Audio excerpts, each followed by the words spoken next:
What's up, you guys? This is Dennis Sperling, and I am back again. I am excited about tonight because I like to talk about history and I like to talk about world events. I also like to talk about politics and social issues. And one of the things that I like to do is compare and contrast, kind of like a study. Tonight, basically, we're going to figure out, why is it that Latino men are so happy? How in the hell are they able to be so happy? If you look at the studies and you look at the reports, and we're going to do an analysis of it, that some of the countries that they live in are impoverished. We refer to them and we refer to them as less developed countries, and all sorts of crime and anarchy going on down there. But they are the happiest men on the planet. I mean, I need to understand why. Now, I have an inclination as to why, and it's probably not what you guys think. But I want to talk about that tonight. Now, here's the thing I want to go over first. Little housekeeping. You know, that was my recent video that I released from an album that I did called International Playboy Hustler that I released back in 2014. I have a catalog of music that's probably nearly 80, probably over 80 songs. So from time to time, I'll hire somebody to edit a video. But as you guys see, the music is timeless. It has good quality. It's good, high quality, produced by Beans and Cornbread. You can check it out. It's everywhere. You can look me up, D.Damonn. And, you know, basically I'm everywhere. I mean, I'm on Spotify, YouTube, Amazon, SoundCloud, where else? Apple Music, iHeart. So you can find the music. It's good, high quality music. And the reason I started doing rap music probably back in, well, I mean, I've been rapping and writing songs since I was an elementary school kid back in South Central Los Angeles. But it's just something that carried over. And I would tell people all the time, were you a rapper before you were a lawyer? Yeah, it's the rapping and the creativity that goes along with writing and explaining yourself and making sense that helps enhance my creativity as an attorney. It's what allows me to think out the box. It's what allows me to outthink the guys in the little black suits and the blue suits. And it's helped me tremendously, you know, that level of creativity. So, you know, let no one tell you that your rap career can't lead to you making hundreds of thousands of millions of dollars. It certainly can. It helps enhance the brain. But so I hope you guys enjoyed that video. It's called Me and More. It's based on a true experience of mine, a true story. I met a young lady in Miami, and apparently her father was abandoned by his mom, because she was white and she had a relationship with a Cuban man who was basically a black or brown Cuban man. So she came out, or the father was born, and then, you know, he went to track his mom down, who had given him up because, of course, he was born in the 50s when, you know, interracial relationships weren't acceptable. And for a white woman to have a colored man's child, it would be, you know, something that would cause for her to have some issues in society. So she gave the child up. The child was raised by another person. The man became a police officer. He eventually went back to track down his mom. She didn't even want to be his friend. She wanted to forget about him.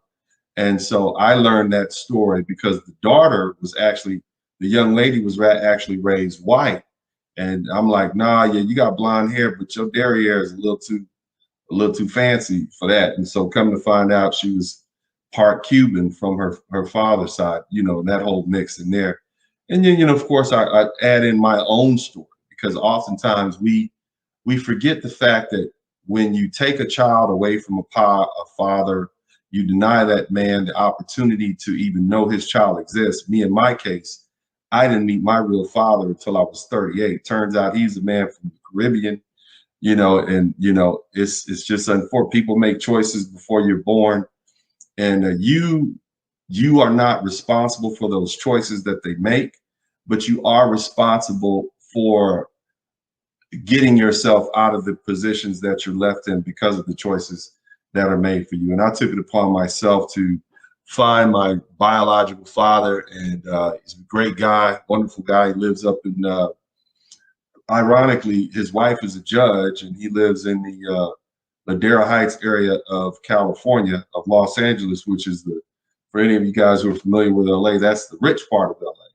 And I grew up in South Central LA, not more than maybe 2 or 3 miles from where he lived. So, you know, and it turns out that while I was growing up in the hood dodging bullets, my uncle, or his uncle, which would be my great uncle, was the lieutenant governor of California. So I'm living in the hood as a pauper, and my biological father, who I've never been introduced to because of a decision that my mother made, basically is, a shining prince. So had I just been given to my biological family, my biological father, my whole life would have been different. I probably wouldn't be the person that you guys see today. I wouldn't be able to even associate with you guys or connect with you guys, because I would have basically be grown. I'd be one of those snooty black people with the silver spoon in their mouth, and not really understand what the average black brother is going through. Because I mean, I'd have been involved with a wealthy family from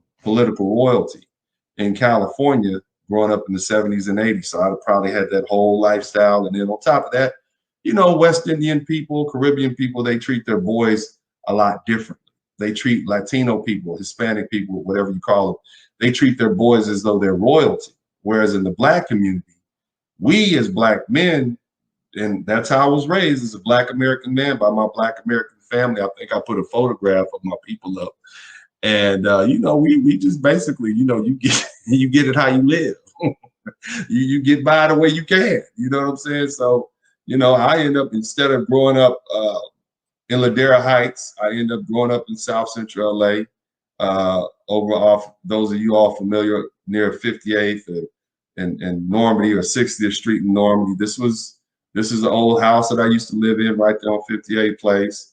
I actually went back to my old neighborhood, and this was probably 20 years ago. I gave $1 to each one of the little kids and told them to promise me they would stay in school. But nevertheless, since that time, I've definitely began to explore my Caribbean roots. I've definitely began to explore and mind you, keep in mind, the vast majority of Africans went to the Caribbean and South America and Central America. So I'm not just referring to mestizos. In fact, even my father, he's much darker than I am. He's probably, he's much darker than I am. And so, I get my skin tone from my mother, whose family is from Mississippi, small town near Clarksdale called Tutwiler. They picked cotton until the 50s, 60s when they moved to California. But I say all that to say there's a reason why,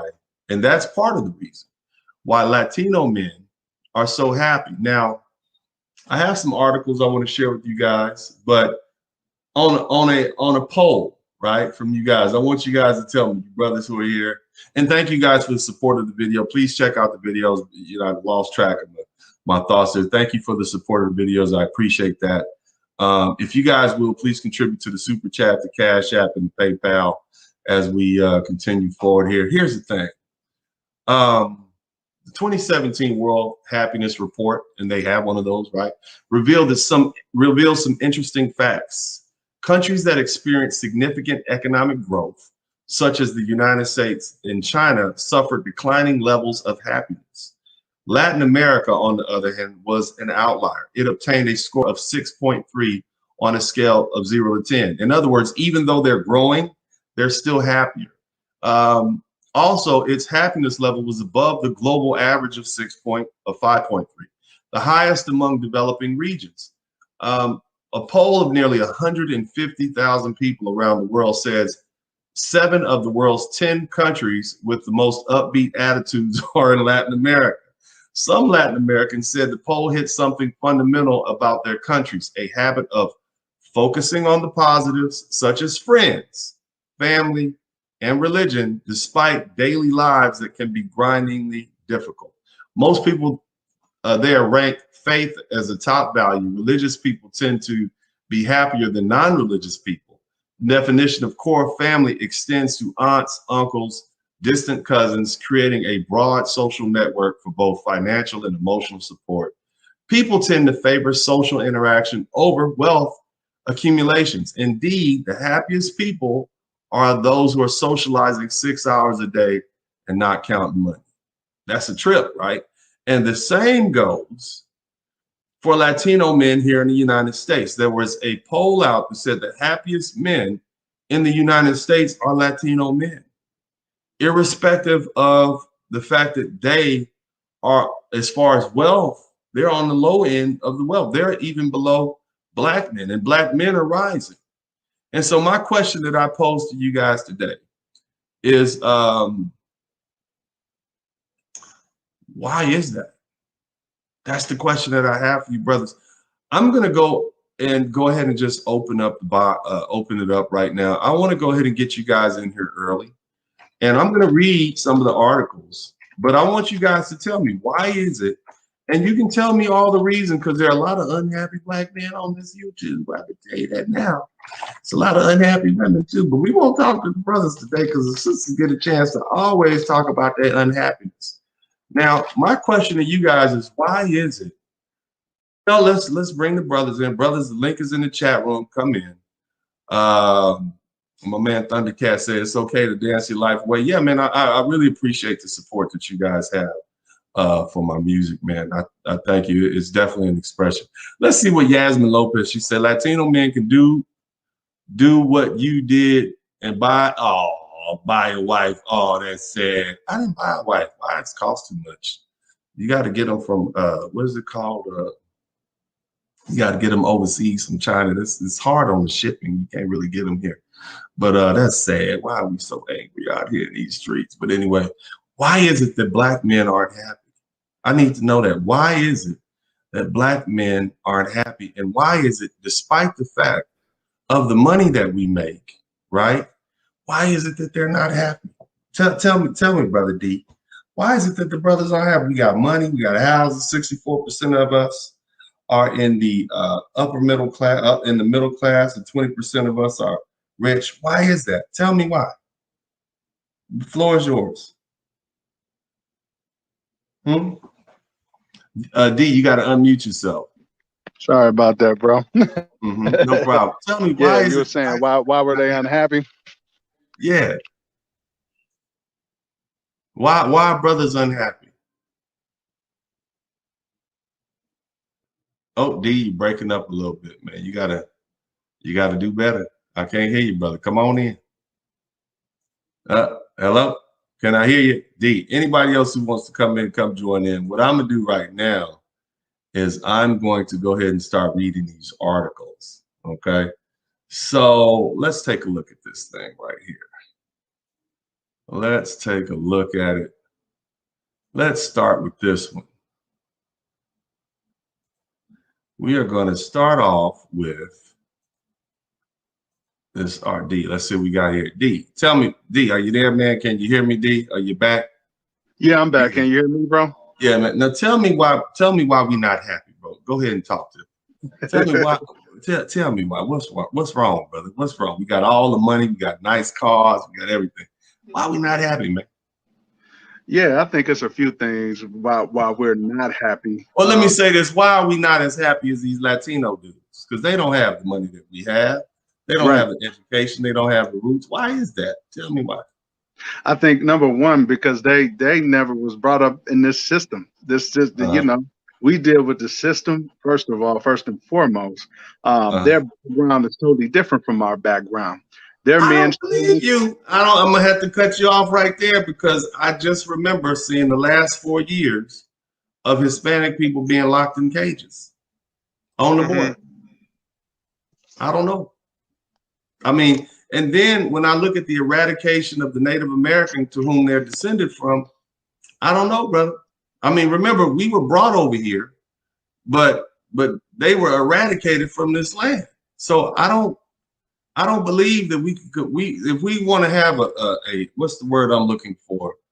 If we want to have a oppression party, I think they've suffered their fair deal of oppression just like us. You understand what I'm saying? I don't think that's a reason. I think there's more to it. I think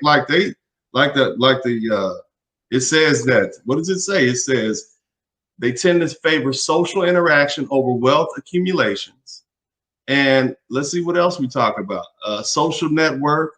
They talked about religion. They talked about family. These are the things that made them happy. This is what I'm saying. Do we have that? No, I mean, like I was saying, I think that culture. Can you hear me, Dennis? I can hear you. Yes, sir. Okay, yeah. So I think that culture is different from our culture. You do what I mean? I think. Okay, let's hear it. Yeah. So I think you know the way they was brought up. It was fathers in homes. It was on code. It was, you know what I mean? It was an understanding of who the man was, what role he represented, you know what I mean? And so that brought about a happiness. It wasn't how much money you made. It wasn't this. It wasn't that. It wasn't the car you drive. It wasn't the neighborhood you live in. It just was Poppy's home. And you know what I mean? And the love was there, you know what I mean? And so their women are on code. You feel me? Our women are totally off code. Go ahead. I don't know about the fathers in the home either, because if you look around Latin America, and I believe BGS Ibmore did a program about this. Okay. They have a higher single mother rate than we have here in the United States. Is that right? Yeah. Yeah. So I'm asking, bro. I'm trying to know, as they say. You see what I'm saying? Yeah. Like, I mean, from what I've experienced, you know, what I've seen with Latinos, it's just that they move different than we do. You know, they move as a unit. They move as family. They move with more purpose for me that I've seen than we do. You know what I mean? They operate as a whole. Like, you know, I can remember just even little things like potlucks. You feel me? You throw a potluck, you know, Black people throw a potluck, Latinos throw a potluck. It's a totally different feel. You know what I'm saying? They are family. They are unified. They stand with each other. You know what I mean? It could be some animosity between them, but you wouldn't even know it.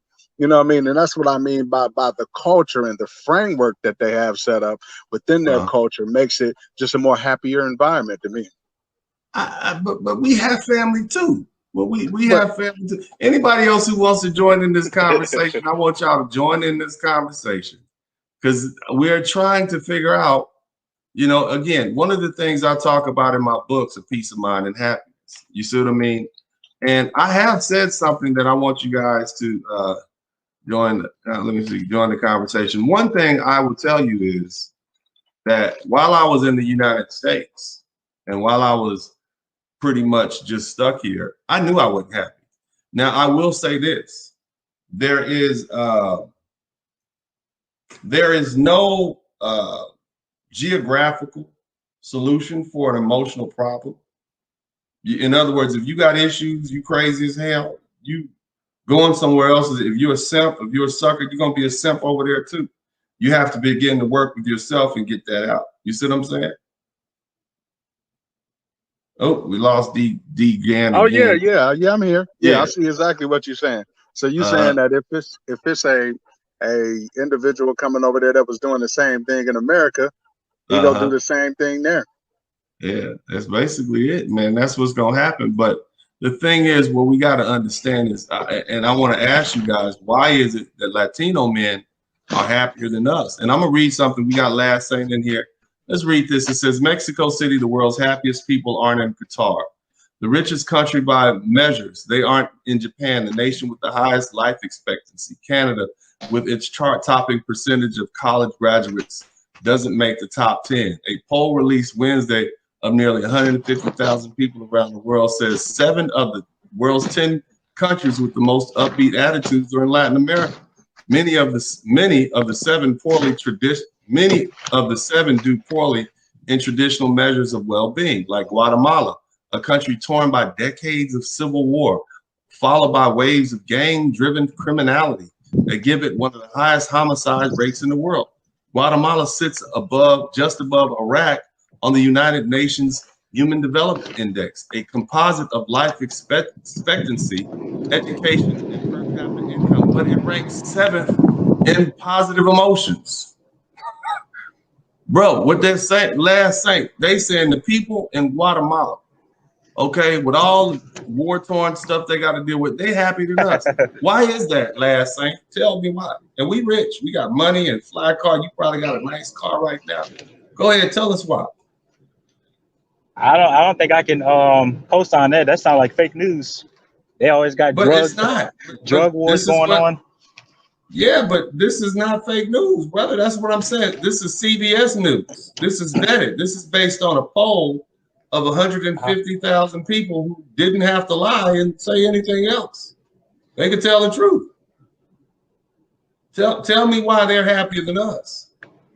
Okay, let me give you another one. In Panama and Paraguay, 85% of those polls said yes, all five, putting those countries at the top list. They are followed closely by El Salvador, Venezuela, Trinidad and Tobago, Thailand, Guatemala, the Philippines, Ecuador, and Costa Rica. The people least likely to report positive emotions lived in Singapore, the wealthy and the orderly city-state that ranks among the most developed in the world. Other wealthy countries also surprisingly low on the list: Germany, France, tied with the poor African states of Somaliland for 47. Prosperous nations can be deeply unhappy ones. Why is that, Last Saint? Tell me why. I need to know. Maybe it's the lack of money. I think they got money. These prosperous nations have money. Why are they unhappy? You need to tell me. I need you to answer this question. Huh? Go ahead, Last Saint. Maybe it's American. Can you hear me? I can hear you. Yes, sir. Go ahead. Okay. I was saying maybe it's American. I don't know, because I've had friends. They said that it's much better living in those countries than here because you're not always dealing with competitive people, or a government. Okay, cool. I would like you guys you SYSBM brothers, you passport bros, call in if you can kind of tell us the difference between living there and living here in the United States. Many of you guys go to these third world countries, you live there, you stay there. There was a guy actually he went down there, he going down there to movie, unfortunately got killed. But the question is, why is it that they're happier there in these poor countries? I need to know. But right quick, we're gonna do a troll check right quick. We got Ship Will Sail. What's up? Ship, what is it called? Ship Will Sail. Unmute yourself and let's talk about it. A Ship Will Sail. Unmute yourself. What are your thoughts on this conversation? You're gonna get banned. All right, you out of here. All right, we got somebody else. This gotta be a troll. Super Predator. Unmute yourself. What are your thoughts on this conversation? Yeah, can you hear me? I can hear you. Yeah. So tell me, why is it that people are happier in third world countries like Guatemala, more happier there than they are like in places like Germany, France, and the United States? Tell me why. Yeah, so I definitely believe, especially me being in the U.S., being outside the U.S., people who have very strong family units are the happiest people. People who have like a community that's like everyone's the idea of everyone's to take care of each other, like a family kind of unit. Those can be the happiest people. I feel like in America we're very, very I'll get the bag for myself, and we're just getting the bag. We talk about the community all the time, but we don't really mean it. Like we say, hey, we're gonna help the black. It's more like help myself, and maybe I'll give back a couple cents to the community. But like when you're really there for it, you really have a community. Like it's different if I know like someone. For example, when a lot of Somalian immigrants come over to America, you'll see that they'll all chip in and they can all pay for one guy's business. So once that guy gets his business, he'll use all the money he makes to help the next guy out, get his business up. So it's like when you have a group of people and everyone's idea is like, how can we? If you're surrounded by people that all want to support each other and all want to help each other, and that's the culture, I think that will breed much happier people versus like in the DR or like in Colombia, there's a big thing people say like they'll let you know you're not one of them. You might look like them as a black American, but you're not really one of them. Because if you are one of them though, you'll see how they take care of each other. Like one guy, let's say one guy's grandma's sick, the whole community will kind of like pitch in to like help that lady, get better, for example.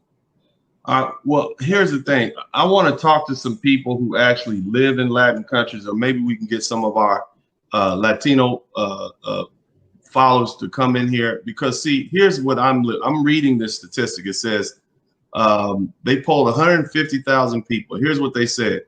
Some Latin Americans said the poll hit something fundamental about their countries, a habit of focusing on positives such as friends, family, and religion, despite daily lives that can be grindingly difficult. I don't know if you've been, how many of you guys have been to Colombia, you know, but I go and I don't just hang out in the cities. I go to the side. I've been to some of the coffee fields just from my work. I've been to, and then many of you have been to the favelas down in Brazil, but you don't know poverty until you've seen some of these places. Now, Flox 94110, how you doing today, Flox? I'm doing good, brother. I'm doing good. How you doing? I'm good, man. What are your thoughts on this things? Now, I just find this impossible to believe. How can these folks who are poor be this happy when we equate having money with happiness? Flox, explain that to me. My parents came from El Salvador in the 80s during the Civil War. Very familiar. Last time I was there, I think I had to be like 12 years old, but I still remember a few things, right, that I can point out. Mm-hmm. And yeah, for sure, they definitely keep like a positive mind with their what they value is like for sure family, but also something too is like patriarchy too. You know what I mean? Like they still have patriarchy. Explain what you mean by patriarchy. I have a definition. We have a definition of patriarchy that's battered around the manosphere. Explain what it's like being a Latino male growing up in a Latino run household or a Latino man run household. Please explain that. How are you treated by the other members of the family? I will say it's a little bit different in America as opposed to, you know, in our native countries, El Salvador, Guatemala, Mexico, and so on. But it's still relatively the same. The women, the daughters, you know, they learn to care for their brothers, to make food, to serve the men first. Sometimes if the men are having, a talk, the women will be in a separate room, or they'll be sure, I'll give the men their space. And there's just there's a level of respect and there's a level of honor for the men in their family. And how does that make you feel being brought up into being respected like that? Like, explain as a young man, because you're obviously a young man, how does that make you feel having that respect bestowed upon you? What does it do for you? At a young age, it made me think, I still had, even though I grew up in it, it was still like a wow feeling, you know what I mean? It's a feeling of importance, but also a feeling of responsibility as well. Please go into that feeling of importance that you have and that feeling of responsibility. And if you can, tell us who you feel responsible to. But definitely take your time. Go ahead. For sure. Definitely responsible to all, not just the women that may have served or may have cooked, the aunts and the godmothers that, were in the kitchen or whatnot, but just all the women there and the children there too. For whatever reason, it brings a sense of responsibility there. Everybody just kind of goes in their own, how do I say? It's almost like these roles that were set up for us. We naturally go into them when we. Does it? Well, I didn't mean to interrupt, but I want to ask: when you say it makes you feel responsible, is that what you said? Responsible for them, right? When you say it feels responsible, do you feel responsible? Like this is my group to be protected. This is who I provide. You have that. Tell us how that makes you fil. I mean, just talk to us. I mean, go ahead. I think what you just said just hit the nail on the head, really. I feel responsible in every way, right? As the protector and as a provider, even though I didn't know how to word that when I was younger, you have a sense of responsibility. And you should take care of this, take care of that. And go ahead. And see, in my experience has been this, and what we get here in the United States, and I'm just speaking from the perspective of a Black American person, oftentimes we are told that we are not going to get respect until we do something fantastic to earn it. We got to make $1 million a year. We got to run up the side of the Himalayas, barefoot, and then jump down on a parachute and land on the eye of a needle, and then you'll get respect. But what I've noticed in my interactions with young men, and I watch how women in the Dominican Republic, Colombia, where else have I been? Brazil, all these different, Peru, even Belize. And I see how they treat their boys. They are very respectful to their boys, even little boys who've done nothing but poop on their pants. Right. They get respect, and they grow up in that respect. Whereas here, we're taught, especially as Black American men, we have to earn respect. And so what can you explain, like, because you've seen both worlds, explain how that, I mean, just go ahead and you see where I'm going. I want you to just explain it from your perspective, sir. Well, for you completely right. And I've seen, because I grew up in a black and brown neighborhood, and you know, majority of my friends are black. And I've seen exactly what you're talking about, you know, going just this weekend, really. Like they just had something this weekend, and I totally see what you mean. You know what I mean? And that's unfortunate. But yeah, I mean, you're right. There's a level of respect that's kind of given to you. And but there's kind of like an unsaid social contract, you know what I mean? Where the respect is given to you, but you're also, it brings, I feel like, masculine qualities out of us as young boys. Are you saying that because you're given respect, then you feel you have a responsibility to protect and provide for that group or those people? Is that what you're saying? Yeah. Now, believe it or not, that's normal. That's how the social contract is supposed to work. Yeah. About a month ago, I gave a 6 or 7 day exegesis on the social contract. And I explained to everybody who was on my page that when I go to Latin American countries, those men don't have to earn respect. They are given respect solely because they are men. Right. But along with that respect, it inures to them the idea that they are responsible for the community. So they don't, none of your family members and none of the women I'm sure that live in your community have to ask you to protect them. If there's something that comes into that community that is a problem, it could be a thief, hell, it could be a stray dog barking at the kids. You Latino men are going to go and address that issue because you feel responsible for the community, not just your family, but the whole community. Is that a fair estimate to make? I would, and I'd say it even broadens even from our community, just women in general. You know? Yeah, Latino women in general. And so what I try to explain to, because we have these. Go ahead, sir. I just want to make it clear. It's not just Latino women that we feel like that with, or people within our community. Yes, sir. I feel like that upbringing broadens out to all women and all races. Yes, sir. And that's probably because that's how you were raised. You were raised to you were given respect, and then you have responsibility. But the thing is, in Black American culture, as it is now, it's the contract has been broken. The social contract, we don't get respect. I mean, even if you're Superman, you still don't, because like you can have a guy he can be a multi-million-dollar, he could be LeBron James, and somebody is still call him out his name in the Black community.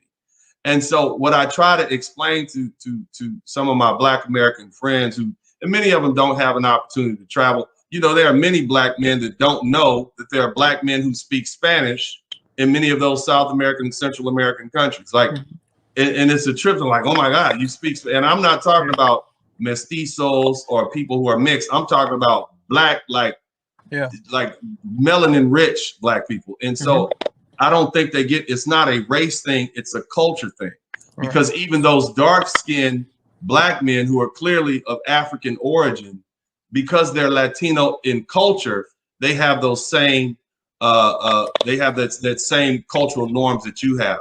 So, man, thank you so much, man. Hang in there. I'm gonna get some more people in, but I love. I'm so happy you're here. Definitely. I and I are too. You're Jamaican, right? I and I are too. We are too. Unmute yourself. Can you hear me? Yes, sir. No problem. Yep. Now, do you understand, like, and it's great having everybody here to have this conversation, because we need to be able to compare and contrast. I have my understanding. I have some beliefs, and Flock 94110 brings up something that they would not touch in these articles, and I was going to bring it up later, but he went ahead and broke the egg. They talk about your habit of focusing on positive friends and family and all that. They don't say patriarchy. You see what I'm saying? Because if they say that, that might offend the feminists. And I understand why. But Flox brought it up. He is the perfect person to bring it up because his family is from El Salvador, and he can talk about that. I and I are too. What are your thoughts on this? And then we're gonna go to Definite G and KH. What are you guys' thoughts on that? Do you understand the reasoning? Yeah, somewhat, because I was born and raised in the U.S., but Uh-huh. I've been quite around a few people who are also first generation born and have many African American friends. So you're Who, Haitian. So you've been, say again, because we want to hear clearly what you're saying. yeah, I'm the first born generation here in America. Well, and my descendants are from Jamaica. And I've Okay. had other friends. Yeah, and I've had other friends from Latin American countries and Caribbean countries and African American friends to this day. All right. One- So what you're saying is your history, you can compare and contrast with the Afro-Caribbean versus the African American as far as the patriarch. Because remember, Trinidad and Tobago was on here too as one of the happiest places on the planet. They yes, put correct. them, so those are Afro-Caribbean type people too. So it'd be similar to Jamaica and some of the Bahamian countries and whatnot. So go ahead. What are your thoughts and how were you treated, or what is the difference between the way African American boys are treated, ADOS, versus West Indian or Black Afro-Caribbean? Go ahead. What are your thoughts? And compare and contrast for us. Comparing and contrasting, uh, well, with ADOS, is one of those things of where the men aren't given enough respect, and in the culture right now, in the African American culture, women are given more leeway and more privileges than the male. Mm-hmm.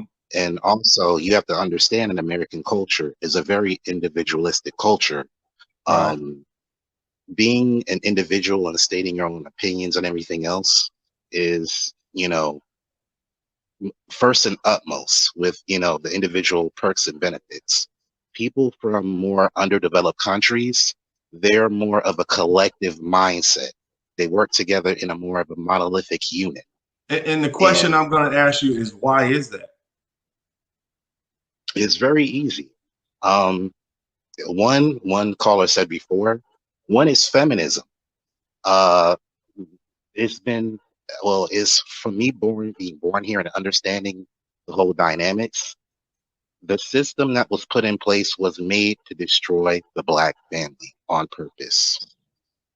Well, see, So here's the thing, and Flox just brought this up. He said another thing to add, like Dennis pointed out, we have a plethora of family and social issues. I myself am from a broken family. And if you go down to South America and you go to Central America, if you go to places like Colombia, they have a higher single mother out of wedlock birth rate than we have here in the United States. right, correct. Colombia, I think, is like almost at least or 80 to 85%. They have the highest rate within the Western region geographically. But they're still happier than us. So it can't be broken homes, can it? Yeah, there's quite a few issues of No, why what I'm saying Black is women- it can't be that solely broken homes create unhappy people. That's what I'm saying. part of it, yes, that's what it is. Part of it is that's not it. You have to understand, we as humans are very social people. Mhm. And I'm going to be honest, right now, the social dynamic between us as Black people is really terrible. And that's why we're miserable. I need We you to don't dig really have- deeper. Dig deeper. Go ahead. Give me some more information on that. What do you mean?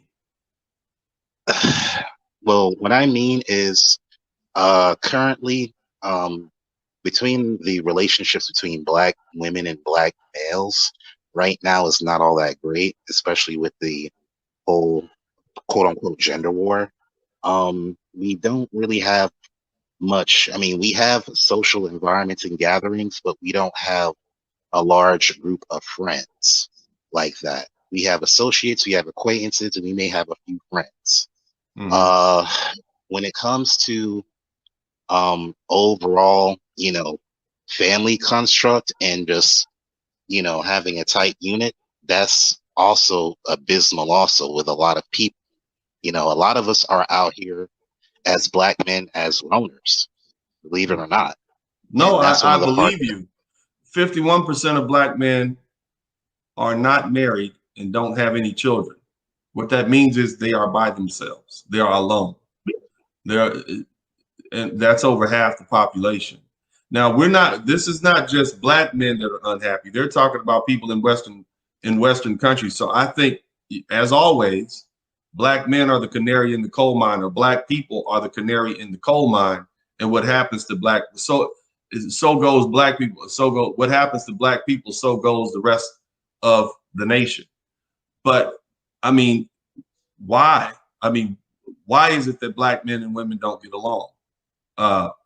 Tell me why. And then we're gonna go to definite G and then KH. Well, I'm going to state what I think it is. Part of it is you did one show on this of, social hierarchy and social standing. Mm-hmm. That's part of it. Another part in an earlier show that you had today, and another caller stated this, a lot of black women, whether it's academia, educational accomplishments, job title or income, a lot of them think that they're better than black men and can do better than black men, even if they're on the same socioeconomic status, family structure. A lot of them think that they can do better or are better than black men. Mm-hmm. All right. Well, thank you so much. And I guess them thinking they can do better than us is the reason why they look down on us. I guess that's what the common consensus is. But thank you so much. I appreciate that. We're going to go to definite G. It's always good to have definite G here. We got a complicated question here. We've all been told, and this is something, my own revelation. I was told if I go to school, stay out of trouble, get a job, make 6 figures a year, buy some nice cars, I'll be happy, And I think that's what the rest of, Western culture has been taught.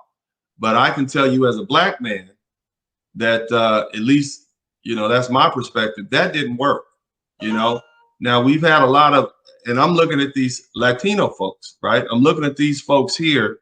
They are from some of the poorest countries, and we're talking about Latin America and also the Latino men who are here in this country. They are the happiest of all men in the United States. And I need to know, definite G, how did that happen? And they have less money than we do. How did that happen? They have more out of wed births than we do. How did that happen? Explain that to me. Go ahead. Yeah, Uncle D, that is a very complicated question, but there is a lot of things that you can even look into the communities to see, like at least a consistent pattern, I should say. Like they have a better value system, or at least what they hold very in high esteem and high regard in their cultures, rather than American black men and at least American people in general. They hold, like, again, like family is a very strong thing with Latinos, the Latin community, making sure that, and just hearing from the one Latin dude that just spoke right here. Flox 94. 10110. Flox 94. Yeah. That, that they automatically give those men the respect. I think it's more about the women understand the value and how powerful the man is in the family unit. So I want you to ask Flox this. I'm gonna ask Flox this. I'm gonna come back to you. Flox, tell us, if you will, if Flox, are you still there? And if we have some more Latinos here, any more guys from South America, Central America, traditionally, historically Latino, come in. I want to hear your perspective, because this is very helpful, But if Flox, if you can come back, are you there, Flox? Yeah, I'm here, but give me about 2 minutes. I'm just printing something out real quick. Oh, no problem, man. Go ahead. And I'm going to ask you this question when you come back.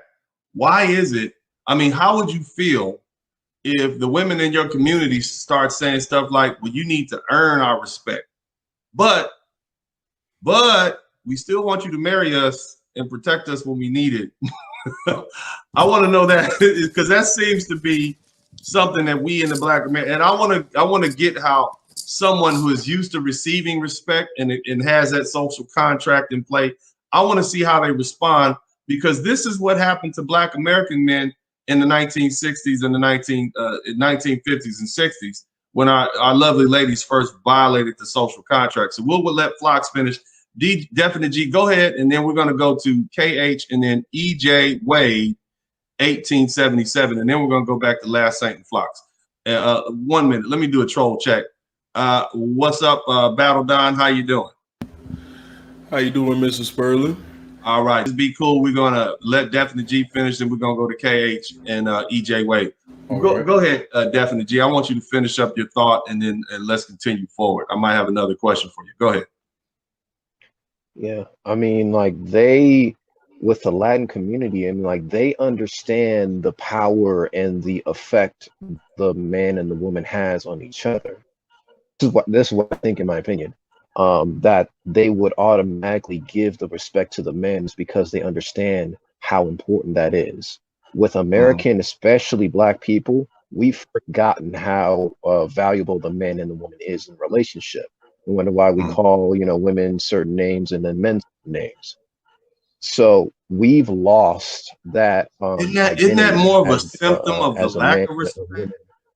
Isn't that more of a symptom of the lack of respect that we have? Like it already had happened, and then we start disrespecting each other. Isn't that more of a symptom than the cause? I mean, what are your thoughts on that, Definite G? Oh yeah, that is a symptom.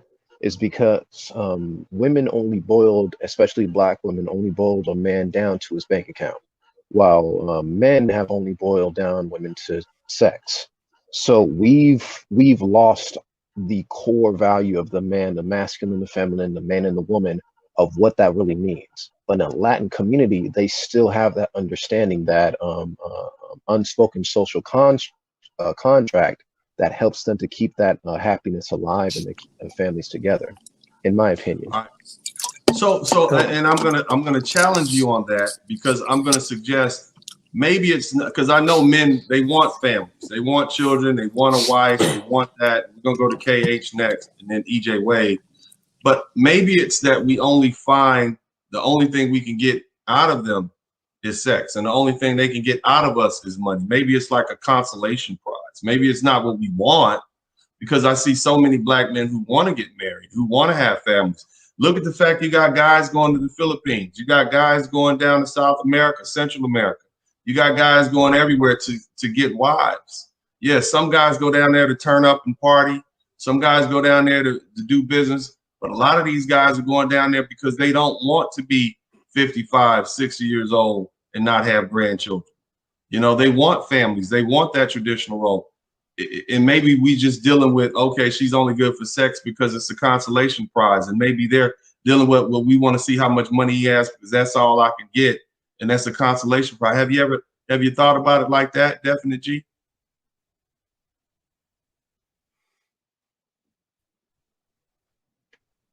Okay, Yeah, Definitely. like Okay, I've thought about okay. that. Like it's more that the Latin.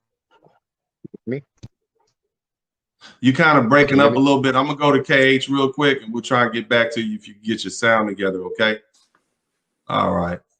So KH, man, thank you for patiently waiting. What are your thoughts on this subject? Why are Latino?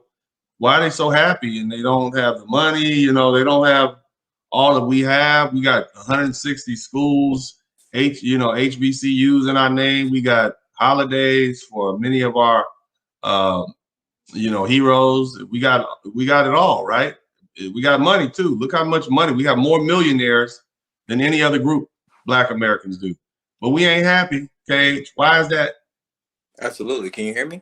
Yes, sir. Yeah, I just want to give you a little background about me.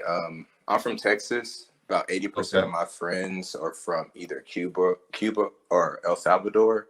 Mm-hmm. My mother-in-law, she's from El Salvador as well. So I've been around the Mexican culture. So your father married are you Black American and your father married a Hispanic woman from El Salvador? Well, my wife's father.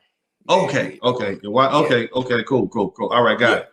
So on top of that, my next door neighbor, she was actually married to a Mexican man, and she had a child, and I actually grew up with her. So I've been around the culture my whole life.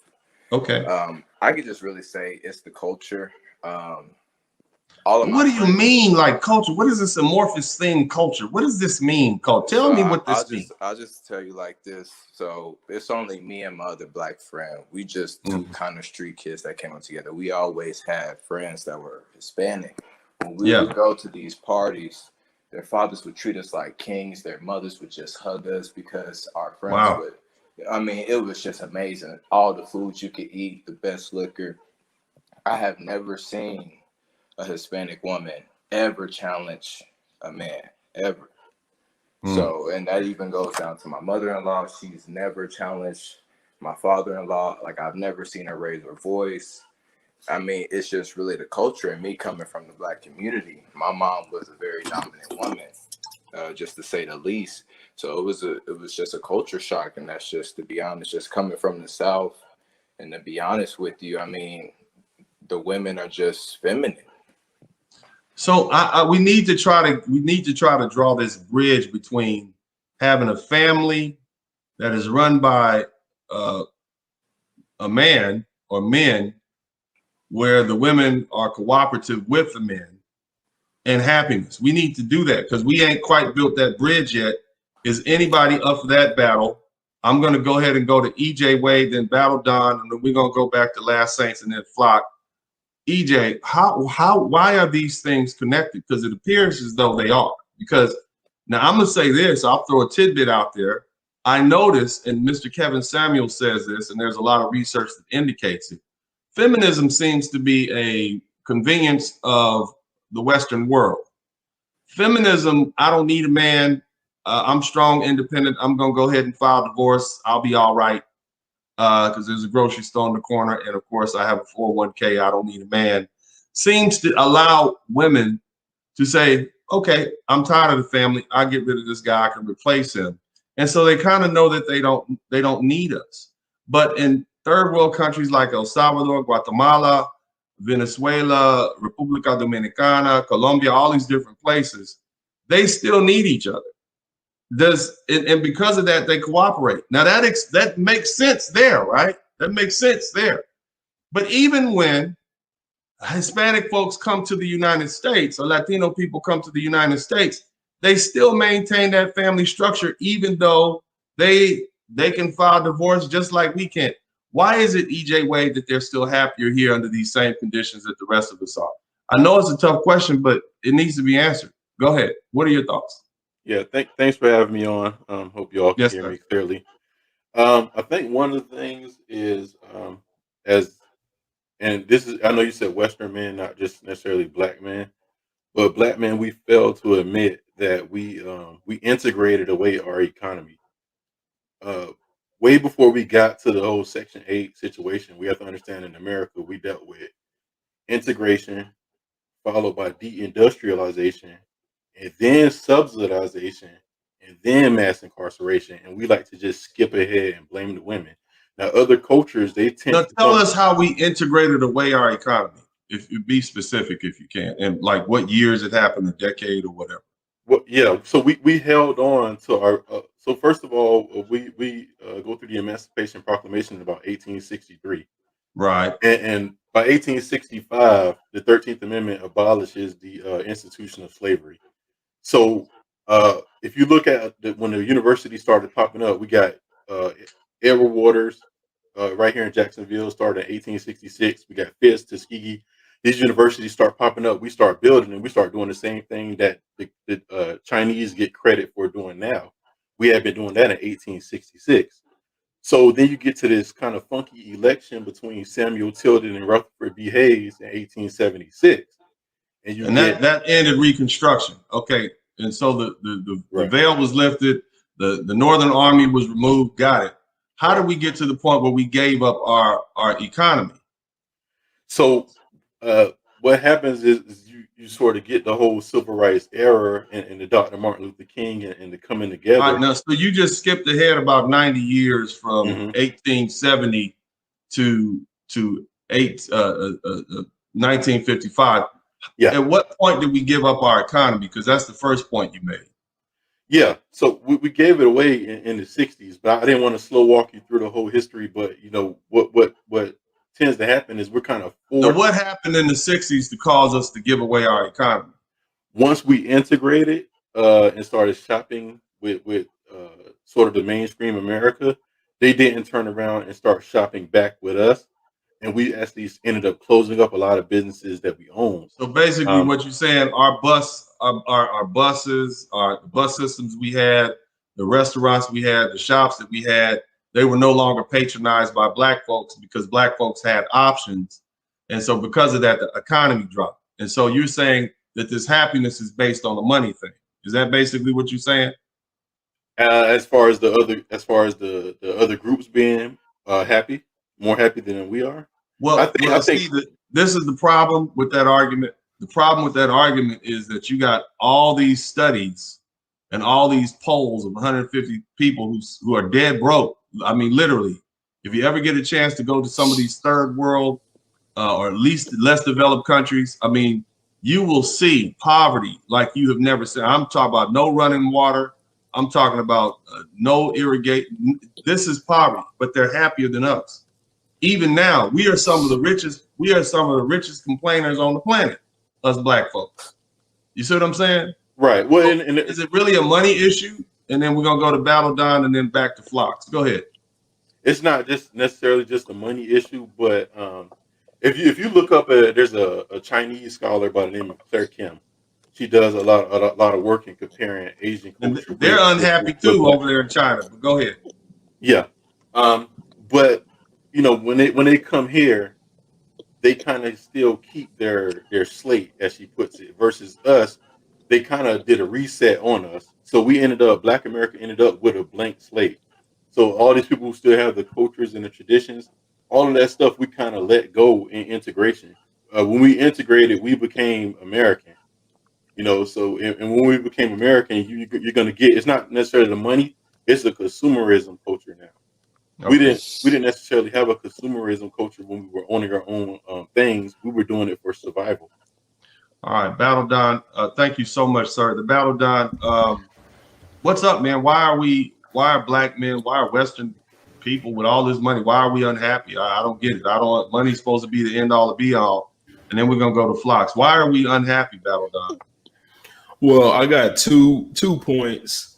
One is I see this as a particular case of worldview warfare, in that it's just, I think, easier man to get married in some of those happier countries that you mentioned. And the second point is, I think that the Colombia example might be a little bit too early to call.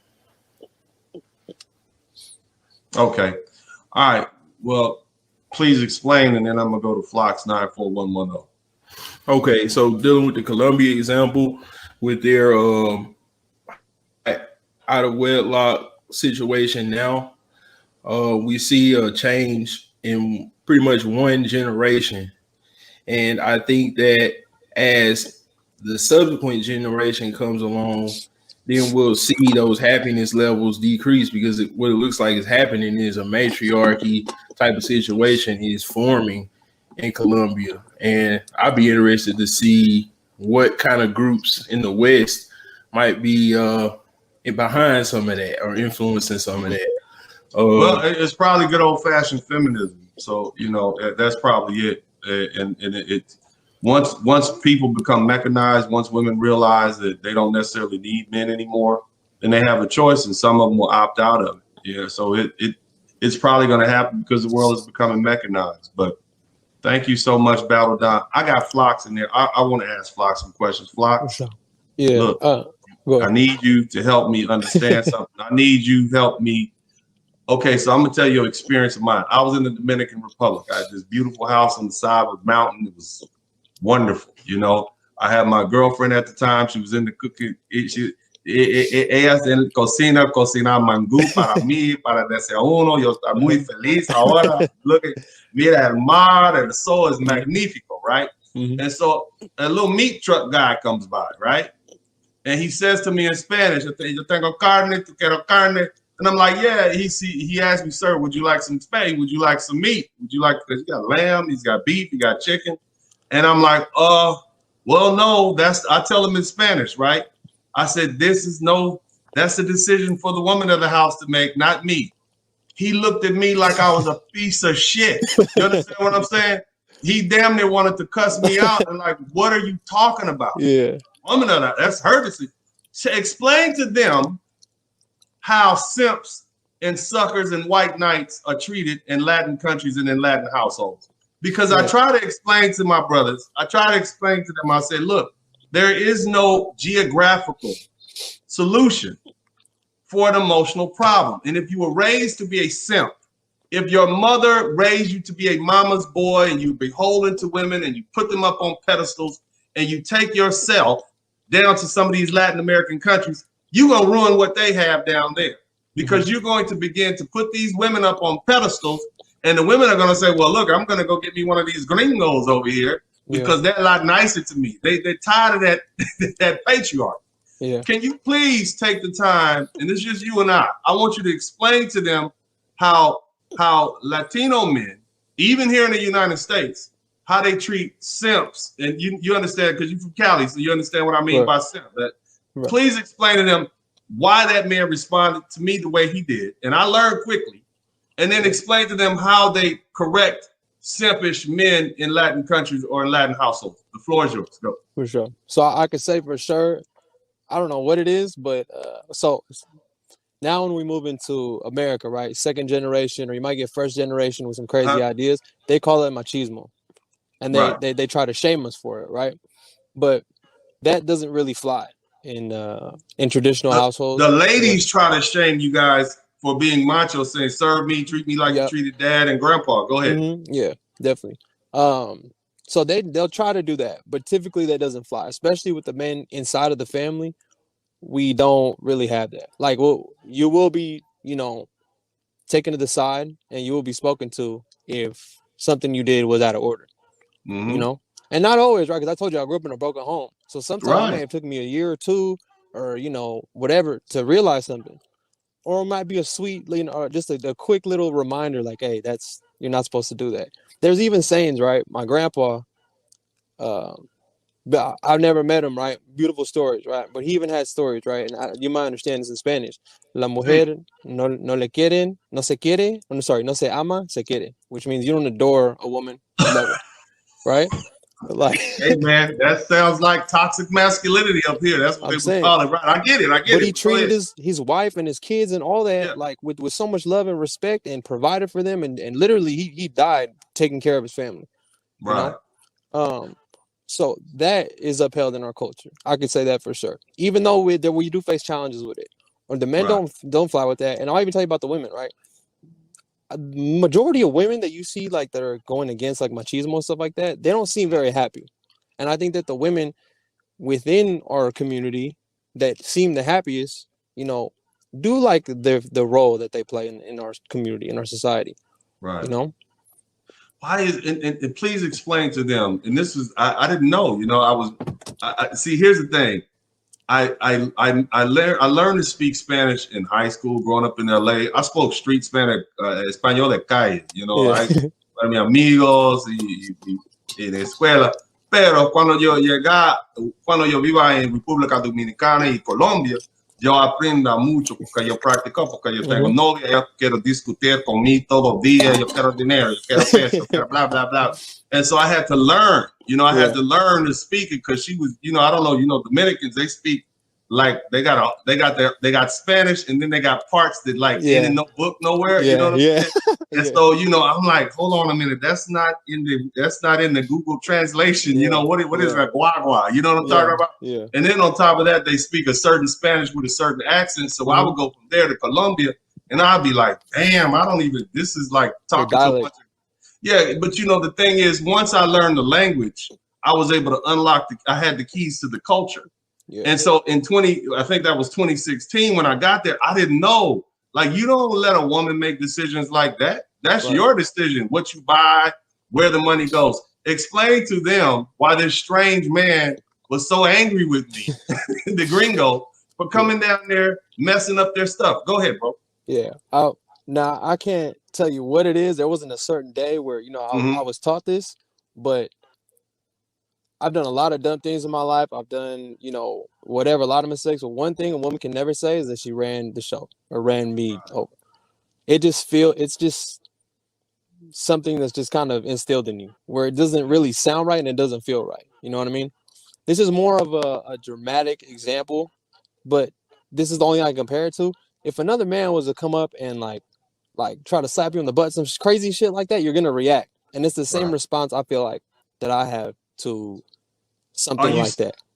A woman trying to check you, are you saying that a woman trying to check you is basically her trying to emasculate you and make you feel like less than a man? Right. And you have a vitriolic response to that, like, oh hell no, you're not. You know, it is right. And so this is something that a lot of black men in America don't understand. Now, oddly enough, our Caribbean brothers, they have patriarchies. I was about to bring that up. Yeah, but go ahead if you want to. And then also, go ahead, man. If I can bring one thing up, there was I was gonna make the point too. It's not just women with, you know, maybe my complexion or lighter, but also too. I mean, I've dated women from the Caribbean too, and there was one time where I knew a woman was Ethiopian, and she was actually she told me she was in her mid-30s. She could have been older, but she was bad, right? And I met her in LA. I had a little penthouse down there on the weekend. Oh, so you know, look at you with your penthouse. It was a good weekend. It was a good month. It was a good month. But anyway, but make a long story short, I knew she was Ethiopian, and I didn't hear the second part, but I kind of heard her speak a little bit of Spanish when I met her. I have my other Dominican homie speak Spanish. He was talking to her, but I thought she was just trying to, like, he was just flirting with her, trying to show her. Anyway, she was treating me like it was beautiful. Like she was treating me great. I ended up finding out that her mom was Cuban and all that other stuff. So it is the culture. It's not just like, you get what I'm saying? It's the culture. I get it. The brothers don't get it. And the sisters, these lovely ladies here, definitely don't get it. When I talk to them about, this is not a race thing, it's a culture thing. Right. It's not that you're a black, white, Latino, whatever, because you got Latino women here who have been Americanized and you can't tell them nothing. And but they get ostracized from the culture. You see what I mean? They get pushed out like, you're not like us. You're different now. You're American. You're Americanized, which is why probably when you go down to El Salvador, they don't necessarily treat you like you're from El Salvador. They treat you like you're a gringo. Is that correct? Because your culture is different. Even though you have a large portion and remnants of that culture, it's not the same. Right. You see what I mean? Now, again, I don't know, how would you respond? I mean, you said basically, if a woman tried to emasculate you and call you and put you in your place, you would be like, oh, it's not gonna happen. Right. You know? And I can probably guess that if it got that bad, you're gonna have a problem walking away from one. Is that fair to say? Right. And what do your parents say, or what does your mother say when you bring a real, like, you got a masculine, like, manly type chick that you bring home? What would she say to her? Well, unfortunately, she passed away when I was 16, so I didn't really get to bring her. I'm sorry about that. No worries, man. Life happens. I was blessed enough to have her as a mother to begin with. But I grew up with a lot of aunts and, you know, grandmas, all that stuff. And there'd be a certain they'll treat her good, you know what I mean, and all that. And but they might like softly mention it to the nephew, or they'll mention it to the husband, and the husband might also have the inclination and mention it to a nephew or something like that. You know what I mean? So is it fair to say that the women help keep the women in line? For sure. Because they vet for women for wife type of qualities. I don't even think they really realize it, but I think that they do vet for that. What type? Because, man, let me tell you something. I grew up with some, you know, I grew up in, I don't know what part I'm assuming you're from Cali because I see okay, so I'm from LA. I went to Manual Arts High School. I went to John Muir Elementary over there in South Central. I had some Hispanic homies down the street. Bro, they got everything. Their dad was there. They would have barbecues. The family would show up. The women would go in the kitchen. They'd be cooking. They'd be doing all this different stuff. They got along. It was like a military unit. They got along perfect. You see what I'm saying? And we down the street, man, we fighting. You know what I mean? It was a whole different story. My thing, man, is like, I'm trying to explain. I understand why there's so many black men that want to go to South America. They want to go to Mexico.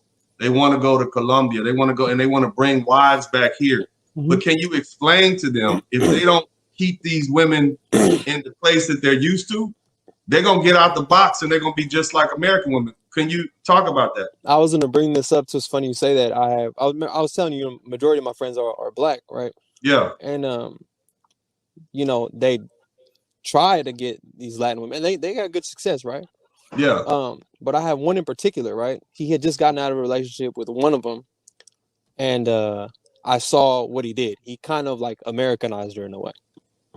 Gave her too much options, stuff like that. It just and this is gonna sound very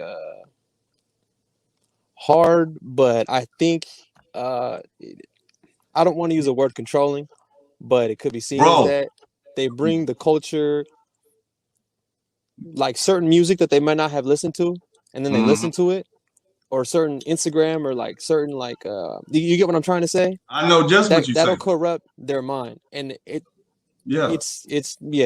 just. Let me tell you something, man. Like I appreciate your honesty and I appreciate you coming on here, because it's one thing for me to say it, but you as a person who, because you're from Cali, so you see inside, you see outside. You know, Cali is a place where everybody kind of mingles, so you see the different cultures. I tell these guys all the time, I tell black dudes all the time, you too soft, you too nice, you too easy to get along with, you too cooperative. I ask them to be the bad guy. And see, really, honestly, Flocks, being the bad guy is really just standing up and being a man and standing your ground and saying, you can hit the door if you don't like the rules in this house, and I will replace your ass, or I'll be by myself. Yeah. And they don't have fathers that they saw how that went down in the house. So they have nothing to pattern themselves after. Many of these black men, if they had a dad in the house, he was basically run by the mom. Yeah. You know, happy wife, happy life, all that BS that doesn't work anywhere else but in these Western countries. They didn't see that. And I try to explain to them, but it's only so much I can do. They have to see it growing up to understand it's how it's supposed to work. And they got to have a culture and a group of family members around reinforcing that. So when you bring a woman to the United States and you Americanize her, you spoil her, you give her all the say so or what this, that, and the other, you just ruin. You might as well have left her down you might as well just left her down in wherever you got her from. Yeah. You know what I'm saying? Can you give some pointers to these guys, man? Just straight up, just man to man, talk to these guys, give them some straight up pointers on how they can become the men that they need to be, more assertive, more domineering. The first thing I'm telling them to do is you got to be willing to walk away. But go ahead, man, in your words. Yeah.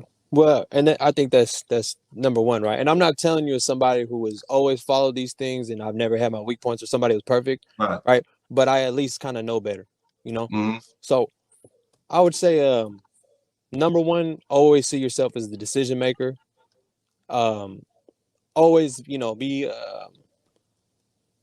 just be like the strength, the foundation, you know what I mean? Because they want to be, like, if we're talking about Latin women as a whole, right? And generally, we're really talking about women who are subject to the patriarch, because you got dudes going to Africa getting women who are subject to the patriarch, and then they bring them over here and they're like, oh yeah, I'm gonna treat you like you the queen, mother, God is. It's like, dude, you messed up. What was the point?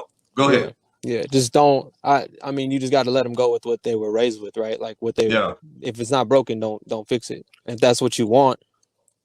The reason why the women are the way they are here is because they were, you know, exposed to American culture and propaganda and all these ideas. Yeah. You know what I mean? And they were allowed to emasculate their men, and men allowed themselves to be emasculated. Yeah. Man, Flocks, man, you hey man, I appreciate you, man. I needed this, man, because you know, I got a lot of guys from Latin countries that I talk to them, but they speak Spanish. You know what I mean? So, you know, and this, well, and most of the people that listen to it, they don't understand, and I can translate, but to hear it come from you, especially a person who's, you know, lives in Cali, you have black friends, they understand. Basically, I'm telling them, and what Flocks is telling you guys, it's okay to be the bad guy. You know, in this society, the bad guy is simply a man who's willing to stand up for himself and speak honestly to women. That's all it is. And they don't want you to do that. They want you to be weak. They want you to be compliant. They want your wallet to go in your woman's purse. They need her to be the decision maker because that keeps the economy going. The The reason they've done that, they've empowered women because they've done studies and they know that if you give women the money, then they will spend the money and keep the economy going. So that's why they give the women the children. Then guess what? Then you got to send her money. You got to give her the alimony, and she spends the money, and that helps the economy keep going. It's all one big conspiracy. But if you go through the trouble of going to Philippines, going to Colombia, going to Mexico, going wherever you go, Caribbean, and bringing women back here, don't go soft. Because if you do that, you're just going to get used, man. You're going to get used and being back in the same situation that you were in. So thank you so much, Flox. I'm going to let Definite G and Adrian come in here. Appreciate man, you, bro. Definite G, I appreciate all you guys for being patient. If you appreciate this conversation, I hope this has probably been one of the most important conversations that we've had, I think, for your masculine development, for you men, especially you young men being men. Those things that you kind of thought were wrong, they were. You letting women run over you like that, it was. You're supposed to stand up and be a man. You're supposed to set your boundaries, raise your standards, and raise your standards for others around you.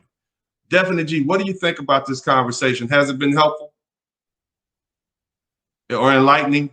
It has been, yeah, very enlightening, because it just really shows that the culture and what we're raised around has a very big effect on how we're going to conduct ourselves within our lives. Is because, like, if we don't have that that understanding of how we're supposed to move through society, then we're just going to kind of fumble through everything. And some people might figure it out, but most of the time, that most of the population is just going to be just left to the wayside, and they're not going to be able to really grow and understand who they are. So yeah, this is very helpful. Yeah, thank you so much. Adrian Jeffrey, you came in late, man, but that's all right. You're here. What are your thoughts on what we've learned today? Again, we started off, the question was, why are Latino men happier than black men and we have more money than they do? The Flox came in, I got all these articles that are references, they're saying all these different things, but when it boils down to it, they have a family structure that's run by men. So they got a designated leader. They got a culture. They got a group that's working together. So they can come together and they can have meals. They can come together even in hard times and get together and do things for their family. And then also it extends out to the community. Flox even said, you know what, if I see any woman getting manhandled or done up like that, I'm jumping in. Why? Because he was raised, he was given respect early on. And when you give them, and I tell you guys this all the time, and I think y'all kind of miss what I'm saying, but when I say respect is the currency of manhood, that's what I mean. The more respect you give a boy, the more respect, the more manly, the more masculine he will become. When you disrespect a boy, when you emasculate him, he's not going to become the man that he should be. Look at Flox. Flox is a little fella, right? How much you weigh, baby? 180 pounds, something like that, but he's a man through and through. You understand what I'm saying? And so it doesn't matter how many big muscles you have. Don't matter what kind of car you drive. If you've been divested of that respect that you're supposed to have as a man, you're not where you should be. And I'm going to tell you this, and I'm going to live on, and I will plant my flag in this hill. It wasn't until I start traveling overseas and I start going to these other countries and I saw how those women interacted with those men and how the woman that I was with interacted with me and how when I commanded respect from her like those men did, she cooperated and fell in line. It wasn't until that point I realized how I was supposed to have been treated as a man. It took me well up into my 30s. Before that, I thought it was my fault that, I couldn't get along with these. I thought, well, maybe I need to be it's my fault. Because they always tell you it's your fault, Adrian. It's your fault. But in actuality, you bowing down to a woman, you allowing a woman to emasculate you goes against who you are as a man. And it's going, yeah, we all got those matriarchal, we got those queen mother goddess simp chips embedded in the back of our heads, but we are fighting. You see what I'm saying? We are fighting against it. Adrian, man, the floor is yours, man. What are your thoughts on this? And if you guys appreciate this conversation, please hit the #1 button, because all I'm asking y'all to do is put yourselves first. If you appreciate this conversation, hit the #1 button, hit the thumbs up button, and make sure you join the page. Make sure you subscribe to the page. Adrian, the floor is yours, man. Go ahead. Well, before I get started, I made a few bulletin points because I have a tendency to veer off of topic and start Yes, talking sir. about one thing. I want to thank you for your time. You could easily go off into the wind with your degree and your success and live your best life, as they say.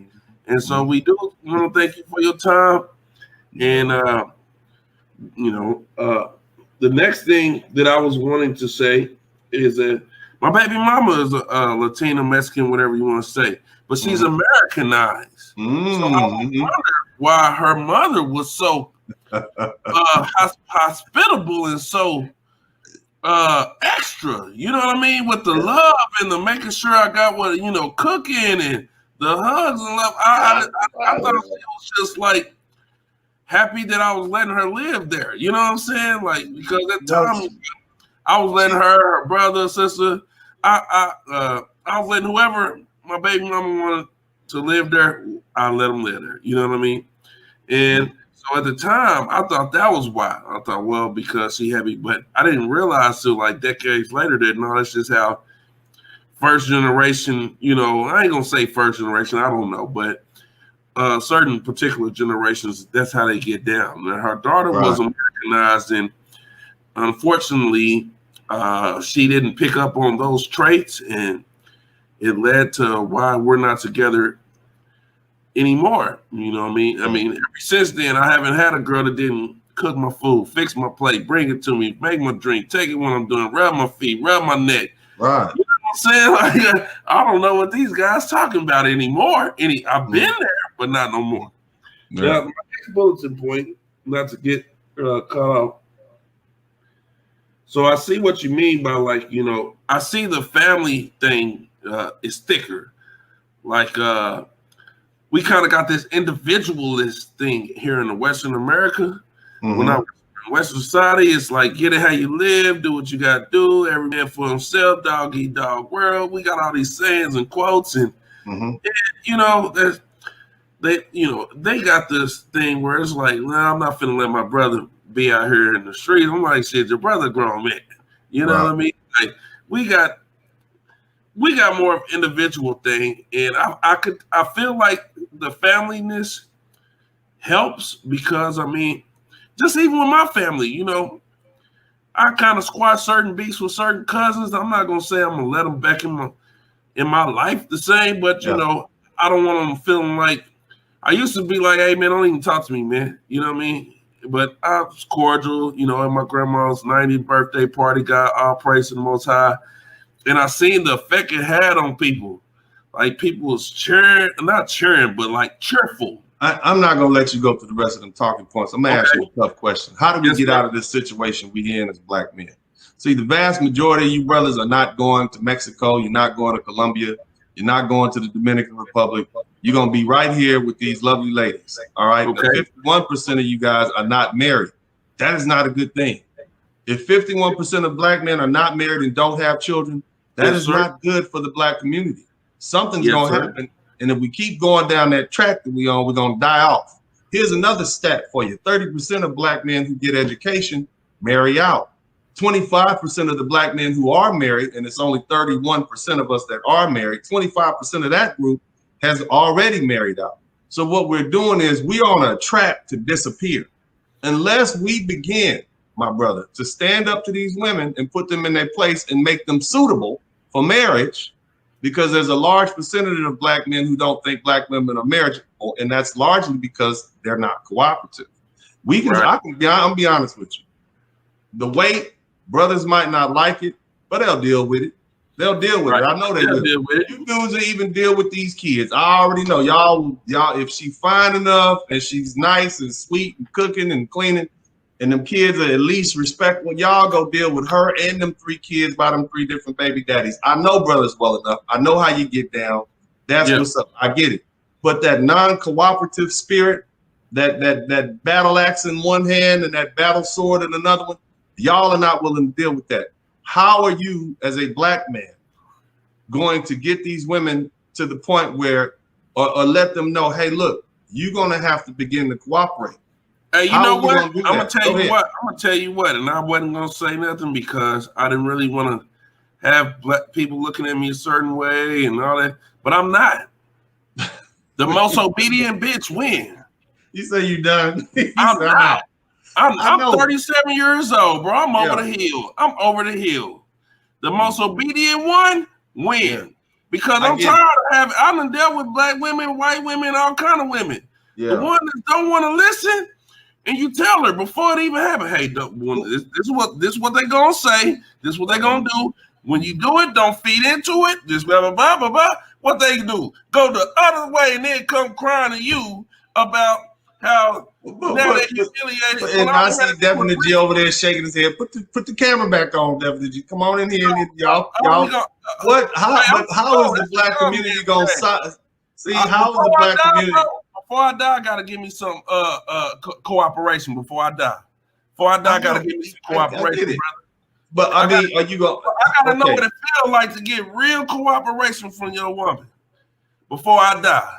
Yeah, and unfortunately, I know where you are. Whoever cooperate with me, that's who win. White, black, white, brown, black. But what's gonna happen to the black community if we all said I ain't gonna either I get cooperation or I ain't getting there to have no circulate 6 hours before it's gone. Don't come to me now talking about what the hell black people finna do. I know, but hold on. How you gonna tell me about love? Jeffrey, your dollar circulate 6 hours before it's gone. Jeffrey, but you want to preach to me about black love? Yes. I want to know. 6 hours, bro. What we gonna do? Get out of here with that. What we gonna do? I don't know what y'all finna do. I'm finna give me some cooperation before I'm gone. Now I'm in a conversation because it's interesting. It's interesting, but I know that every day I'm 37, 38 years old, man. I'm over the hill. We like to thank the guest pastor, Adrian Jeffrey, for coming in here and putting the word down from the soul of the brother, the deep down. Give him a hand, everybody. Praise for the brother Jeff. We have a presentation from the choir for brother Jeffrey. My heart says, hey, we can turn this ship around. My heart said we could turn this ship around, but the Bible say the heart is deceitful. Wow. The Bible say the heart is deceitful, right? Yes, Lord. You know what I'm saying? The heart is deceitful. I'm looking at the numbers. We own 0.5% of America's wealth. Wow. We spent 6 hours, our dollar is gone. You see what I'm saying? Yes, Lord. So you know what I mean? So like, I feel you, brother. Get you some cooperation. I'm you know take what I'm tired of? I'm trying to see good men. Maybe we can get some answers. We got good men with bad women. I'm hoping that Definite G can give us some positivity because Adrian said hell to the nizal. I'm done. And I understand your position. There's a large percentage of black men that feel that, but we need some hope around here. I said white, black, or brown. Yes, you did. You said that. I agree. That lets me know that you are fed up. You are tired of it. You don't even get. You ain't get a fight. It's not even fed up. I'm looking at the clock tick, bro. I'm 38 years old. The clock is ticking. The average black man live to be how long? You see what I'm saying? Like 60 something, 72. You see what I'm saying? So I'm over the hill. I'm over the hill. Get it. I mean, let the Saints pray. Okay, come on, y'all. Y'all surround Brother Adrian. Let's surround him. Let the Saints pray. Thank you so much, sir. It is what it is. Yes, sir. I'm gonna Definitely G. Okay, so you heard Brother Jeffrey. He done. He just stick a fork in it. It's done. He's not really put the pineapples and the cherries on top of it. We done. What are we gonna do, Definitely G? If all the brothers, right? If all the brothers say, why can't we? What do we need to tell? What magic words? This is the question. You one of these young millennials. What scientific equation do you have? What words do we need to go whisper in these sisters' ear? These lovely ladies. We need some lovely lady whisperers out there to get them to cooperate. Because otherwise, the black community that we know, the black community that came up out of slavery, the black community that built these towns, these thousands of towns around the United States, that created all the hip hop, jazz, the blues, that group, that culture, those people, they're gonna disappear from the face of the earth. Yeah, there always will be Africans on this planet, but that Black American culture is gonna be ghosts. What do we do to salvage it? How do we do? How do we get these ladies to say, look, you need to blah blah? What do we need to do, man? It's on you. I'm good. What you gonna do, bro? I want to know what you're gonna do. Go ahead. So what So we need to do, and I'm like dying over here, but what we need to do is black men need to focus on themselves and put themselves first. And then when if black women want to come back, we have to demand respect. No, not ask for it. Like, if you want our provisioning, if you want our protection, if you want what we got, you better fall in line. Not, oh, if you're gonna, no, you better fall in line. but If what's they going cannot comply, but here's the thing, right? And I'm just a little, I don't think they will. I don't think well, that they're going to cooperate under any circumstance. I And mean, that's why I said go get you some cooperation. see, you know what? See, we got to let the calm brother talk. You done gave us Yes, a sermon, sir. Jeffrey. We got to let Yes, sir. Yes, sir. I don't think they will, definitely. G, I don't think that. I mean, what's their incentive to cooperate with us? the incentive You, is because I'm done. I got 3 kids. Well, what you gonna do?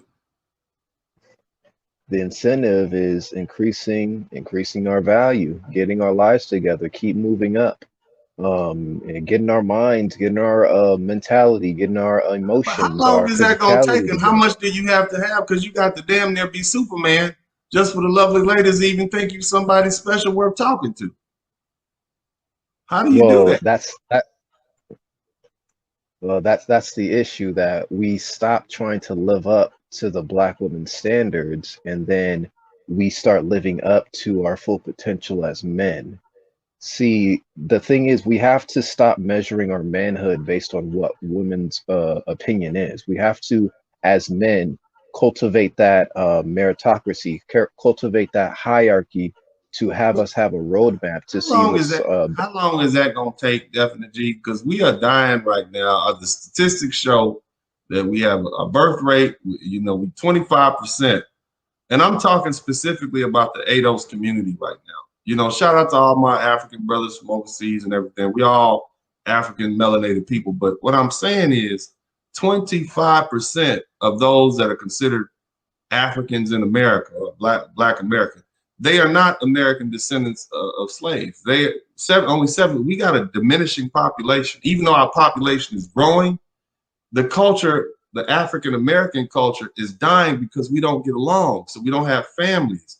We got baby mamas. We got baby daddies. We're slowly diminishing. So that culture is going to disappear. Yes, there will always be black people in this country, Definite G. But what I'm saying is that culture that came up out of slavery, if it means something to you, maybe you are one of the people who say, look, we all black. Hell, it's still going to be black people. So, but the culture, those people of that culture with that particular history, they're going to disappear, and they're going to be taken over, yes, by Africans and West Indians and people that come here. But what about that particular history? What's going to happen to that if we, as Black American men, don't stand face to face to our women and begin to speak to them? What are the magic words, and how long is it going to take? And is there a program? Is there a computer program that I need to run? What do we do? What's the answer? This is what I'm asking, bro. Well, how long it's going to take, I can't really answer that question, but the sooner the better. And the sooner we get this done, the quicker it will get done. But what we do need you to start think it's doing, worth fighting for? Do you think the black community, the ADOS community, is worth fighting for? All right, let me ask Adrian. I don't know what I'm gonna get when I ask Adrian. Adrian, do you think the black community is worth fighting for? Like I told you, sir, in my heart, my heart say, yeah, we gonna do this, man. I got grants I'm setting up next week, not grants, but a charitable foundation I'm setting up next week to help young black men in particular, and young quote unquote who have less than, I'm trying to think of the word, but anyway, shout out to Daniel Tucker. My heart say, yeah, we can do this and this and that. But you got to understand, I can operate the left and right side of my brain. So I'm creative, but I'm both analytical. And the numbers are defeating. The numbers are defeating. The numbers say, hell no, nigga, save yourself. My heart say, the heart say, no, we got this. We in this. I ain't going out without a fight. That's what the heart say. But the numbers look bleak, sir. Yeah. So now I'm sitting here trying to decide. I'm gonna go with my heart, knowing that the Bible say the heart is deceitful. The heart will deceive you. Your heart will deceive you. So now I'm sitting here trying to think like, okay, do I go with my heart or do I go with the numbers? Numbers don't lie. Numbers don't have emotion. See, I'm emotional, I'm passionate, I'm fiery. Numbers is like, yeah, whatever. Yeah. 2 + 2 is 4. Well, in every language. So now I'm fighting with: do I go with my heart or or the numbers? The numbers look bleak. I appreciate that, Jeffrey. Definitely, definitely. G, what you got to follow up with that on, man? Because I mean, look at the numbers. I mean, black men are doing well. We ain't happy. Black men are doing well, but 51% of us are not married and don't have children. Black men are doing well, but 25% are marrying out. You got an overwhelming group of black men that are saying, F it, I'm traveling, I'm gone. And oftentimes when they go, even if they come back, they're different because they've been treated differently. And I can't tell them not to do it. I can't say, hey, man, don't go over there to Philippines and have them women catering to you and treating you like a king. What's wrong with you? You need to stay over here and tough it out with the rest. I can't do that to you. Because I did it myself. And it's the reason why I said, let me come back and talk to my brothers. Because I'm going to be honest with y'all. I love you guys, man. But I think from the get-go, I told y'all Uncle D is not going to be here forever. Yes, sir. You know, because as soon as that $250 million class action case settles, and I get my $5 to $12 million, it's going to be very hard to get me on here, okay, twice a day to talk to you guys about these things. Uncle D is going to be ghost. Y'all can look at the replays as long as YouTube has it. And so I can't tell you guys not to go out and experience the world. I actually tell you to do that. But, you know, my thing is, man, definitely, G, what do we do? I mean, you're a young brother. I hate to say it, but, man, the ball is in your court. Like I told you earlier, in 10 years, y'all ain't going to care what the hell I got to say. I'm going to be old and a bunch of gray hair. You go like, whatever, man. You don't know what I'm talking about. What's the answer, bro?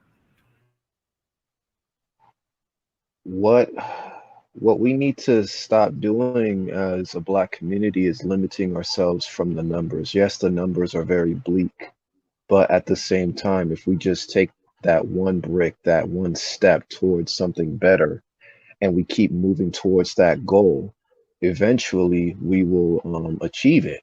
But at the same time, it just takes the men, us men, to come down, buckle down, get our minds right, get ourselves together and keep moving up.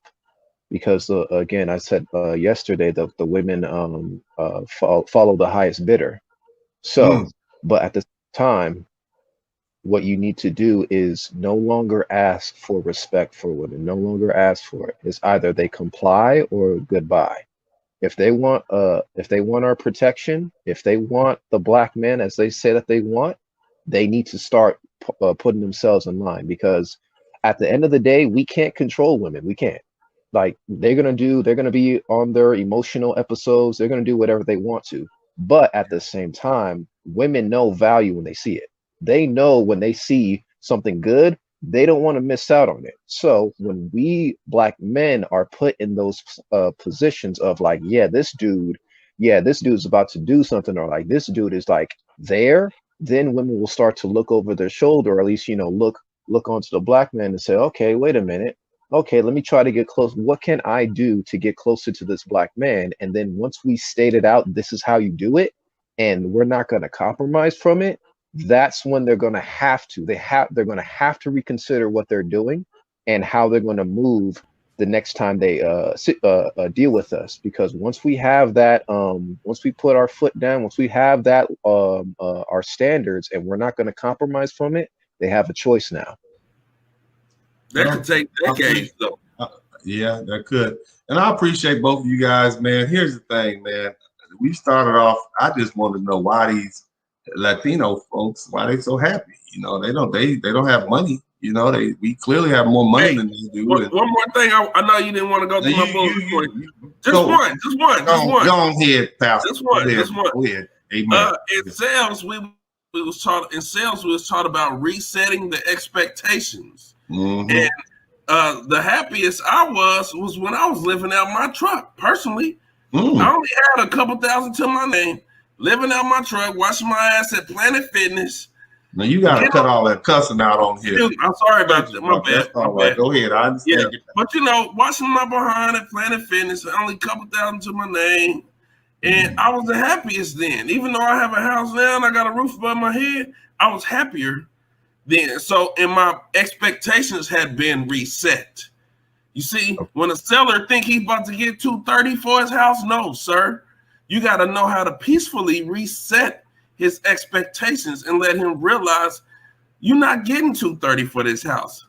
You might get 170. So you saying we need to reset these lovely ladies' expectations? Well, a lot of these Latinos, bro, I lived in Austin for a couple years, man. They, you know, we feel like we got to have a 3-bedroom, 2-bath to ourselves. That's true. I would agree with that. They I don't agree. like they need that. I'm across the street. My next door neighbor is Hispanic, and it's at least his wife is I don't know if it's his nephew or whatever, and then 2 or 3 other 4 other kids. It's a family, it's a bond, it's a synergy, it's a positive synergy going on. It's not about the money. It's about it ain't even about the daggone money. Amen. It's not, sir. When I was doing TV mountain in Austin, Texas, and furniture assembly for people living in 2-story houses with spiral staircases, I could tell I was happier than them. Because they had become a slave to that. But I'm not going to go on, but I appreciate you. No, this is clearly a conversation to touch people's hearts. Maybe we need to have this. We'll do a part 2. We'll do a part 2. We never happy, bro. We never happy. Look how nice that chair is you sitting in. That ain't good enough for you. It is good enough. Leave me alone, man. Look all right. Recline and kick your feet up. You know, not literally. I'm happy. What you talking about, man? I'm happy. But look, I mean, not literally. But you know how we is in our society. Y'all just ain't gonna let me go. Y'all just gonna keep me. Y'all just ain't gonna let me go. My bad. Can I add one last thing? I'm gonna mute myself. Go ahead. Definitely. Go ahead. Yeah, and what he just said, like, yeah, and also, sorry about that, Uncle D. All right.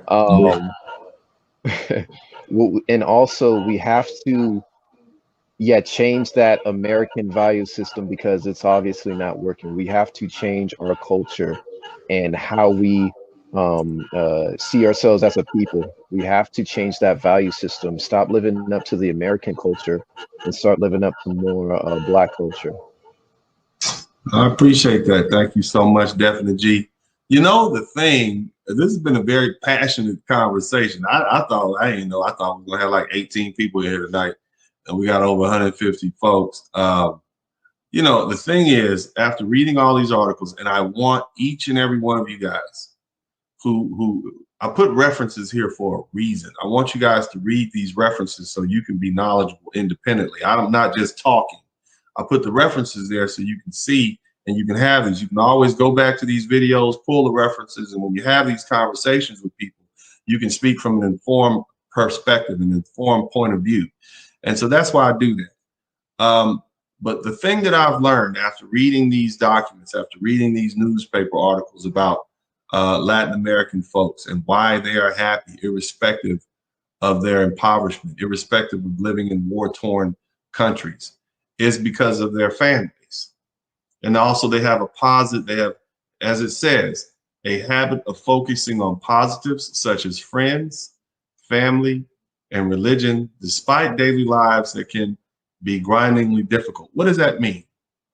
What that means is, irrespective of what's going on in the world around them, they still have a functioning family that they can go home to, where they have a role, that they can have some semblance of peace. Unfortunately, and I'm talking about Black Americans, men specifically, we don't have a specific role. We have to play a subservient role oftentimes. And something inside of us tells us that this is not right. We reject that. So what do we end up doing? We end up bouncing from one woman to the next because we don't want a commitment. We end up not getting married and not having children. And those of us who are married, they end up in situations where, you know, maybe they're happy, maybe they're not, who knows, but it's clearly not something that everybody wants to follow suit on. So what do? We try to overcompensate our unhappiness and our lack of family structure and lack of community with money. Oh, I'm gonna get a Bentley. Oh, I'm gonna get a 5-bedroom house with 6,000 square feet, and I'm gonna make $1 million a year. But that still doesn't make us happy. I think if you Black men began to ask yourself what truly makes me happy, I think you'll get to the point as family. And the thing that a lot of these Latin American countries have, a lot of the Latin American cultures have, is they have a cohesive family structure. They have a lot of love. They have a lot of camaraderie. They have a bond. And it starts with the way these young men are raised, the way these young women are raised. The young women are taught from an early age to cater to the men in their families. The men then feel compelled to be responsible for those young, for the women in the family, the women folk, and that extends out to the community. And that's fundamental, you know, and there's really no way to get around that. So the brothers mentioned something about hitting the reset button. I think what we would have to do is look at our children and look how we raise our children. It's important for you men, when you pick a wife, when you pick a woman, to pick a woman who is willing to play that role, who is willing to cooperate, because your sons and your daughters need to see that. Your sons need to see how a man is supposed to be treated, and your daughter needs to see how she is supposed to treat a man. And then your son needs to see how you respond to that treatment, how you respond to respect. Again, what I've told you guys before. Respect is the currency of manhood. The more respect you receive, the more manly, the more masculine you will respond. You'll respond to that. It feeds you.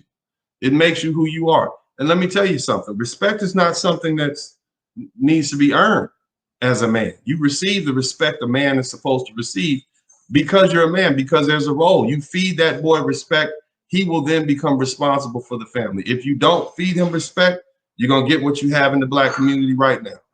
You're going to have a bunch of young Black men who can see you getting beat up in the street, sister, and walk right by you because they have no affiliation and no connection with you, and they don't have any bond with you. They don't even see you as worthy of their protection because you don't respect. You won't even smile at these brothers, much less respect them. So how can you expect them to want to be your husbands? How can you expect them to want to be part of the community? So I think it's a two-part situation. I think that first we have to get back to women respecting men. And then what will happen is men will then want to do what? Protect and provide for the women. And that's how families start. I think it's just that. And then once you get the family in place, once you get the family structure in place, then we can have communities. And then we'll go back to what? We'll be more like the Latino folks who, despite their poverty, they're happy, despite their turmoil, despite their impoverishment, despite the imperial issues that they have to deal with, you know, with America and other countries taking advantage of them, they're still happy. I think it's a simple answer. At least it sounds simple. But I think it's a complicated fix. But either way, I appreciate everybody. Thank you also for the contributions. Thank you for everybody. Thank you, Flacco. Thank you, Adrian. Pastor Jeffrey came through today. We're going to call him Pastor Jeffrey. And Definite G, I enjoyed the conversation. And as I always say, man, this is Uncle D, man. And, you know, I'm out.